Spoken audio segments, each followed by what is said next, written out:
Hi hello friends, welcome to Lakshmi foodie channel. Thumbnail చూస్తారు కదా. ఇవాళ రెసిపీ పొటాటో ఫ్రై సింపుల్గా టేస్టీగా ఎలా చేసుకోవాలో చూద్దాం. ఇక్కడ నేను 5 బంగాళదుంపలు చిన్న ముక్కలుగా కట్ చేసి పక్కన పెట్టుకున్నాను. ఇప్పుడు స్టవ్ వెలిగించి కడాయి పెట్టుకొని 3 స్పూన్ల ఆయిల్ వేసుకోవాలి. ఆయిల్ హీట్ అయిన తర్వాత శనగపప్పు, మినపప్పు, ఆవాలు, జీలకర్ర, ఎండుమిర్చి, కరివేపాకు వేసుకోవాలి. వేసుకున్నాక పచ్చిమిరపకాయ ముక్కలు కూడా వేసుకోవాలి.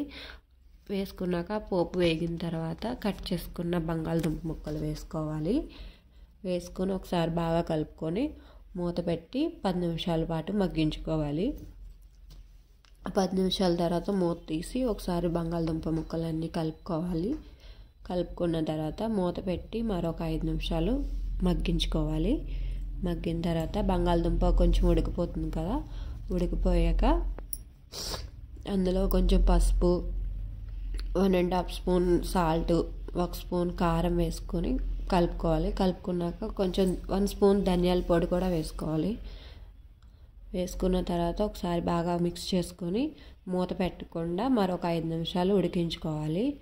ఉడికిన తర్వాత లాస్ట్లో కొంచెం కొత్తిమీర చల్లి స్టవ్ ఆఫ్ చేసుకొని బౌల్లోకి తీసుకొని సర్వ్ చేసుకుంటే బాగుంటుంది. సాంబార్లోకి కానీ రసంలోకి కానీ సైడ్ డిష్గా బాగుంటుంది ఫ్రెండ్స్. నా వీడియో మీకు నచ్చినట్లయితే లైక్ చేసి, షేర్ చేసి, కామెంట్ చేయండి ఫ్రెండ్స్. సబ్స్క్రైబ్